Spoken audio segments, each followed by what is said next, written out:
মূল কথাটো হ'ল কি আমাৰ যেটো দাবী ৬টা জনগোষ্ঠীৰ জনজাতিকৰণৰ আমাৰ এটো ন্যায্য দাবী হয়। ইয়াত জনজাতিকৰণৰ আগত নিৰ্বাচনৰ আগতে জনজাতিকৰণ দিব বা পাছত দিব তেনেকুৱা কোনো কথা নাই।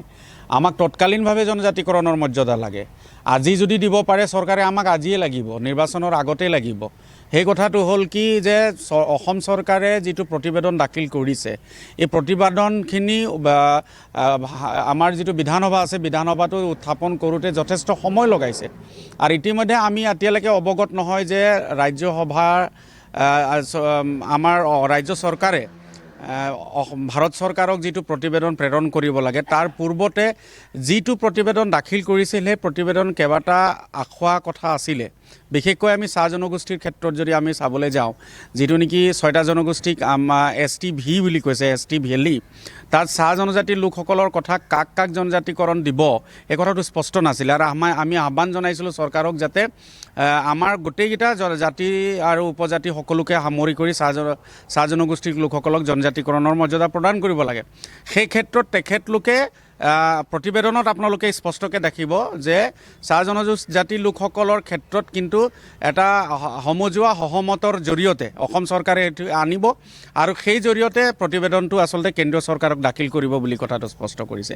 আৰু তাৰ পাছৰ পৰ্যায়ৰ পৰা অসমৰ মাননীয় মুখ্যমন্ত্ৰী ডাঙৰীয়াই হওক বা মন্ত্ৰী গোটে আজি তাৰিখলৈকে কিন্তু সেই প্ৰতিবেদনৰ ক্ষেত্ৰত চাহ জনগোষ্ঠীয়ে নহয় 6টা জনগোষ্ঠীৰ কোনো এটা জাতীয় সংগঠনক আমন্ত্ৰণ কৰিয়ে গোটেই প্ৰক্ৰিয়াটো আচলতে আলোচনাত মিলিত কৰা নাই।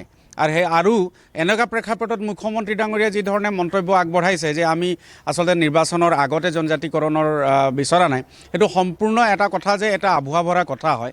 তেনেকুৱা ধৰণৰ আচলতে তুলঙা মন্তব্য আচলতে চৰকাৰে কৰিব নালাগে। আমাৰ এইটো আৱেগ, এই আৱেগৰ লগত যদি খেলিবলৈ যায় কিন্তু পিছত পৰৱৰ্তী সময়ত কিন্তু চৰকাৰে বিপদত পৰিব, সেই কথাটো স্পষ্ট। আমি আজি ক'ব বিচাৰিছোঁ যে জনজাতিকৰণৰ মৰ্যাদা আমাক 2024 চনৰ নিৰ্বাচনৰ পূৰ্বে প্ৰদান কৰা ব্যৱস্থাটো কৰক, নহ'লে ৰাইজে কিন্তু আকৌ ৰাজপথত ওলাই আহিব। মুখ্যমন্ত্ৰীয়ে কোৱা যেটো কথা যে প্ৰতিবেদন যেতিয়া দাখিল হ'ল, প্ৰতিবেদন দাখিল হোৱাৰ পিছত আপোনালোকৰ লগত 6 জনগোষ্ঠীয় সংগঠনসমূহৰ লগত কোনো বৈঠক হোৱা নাই।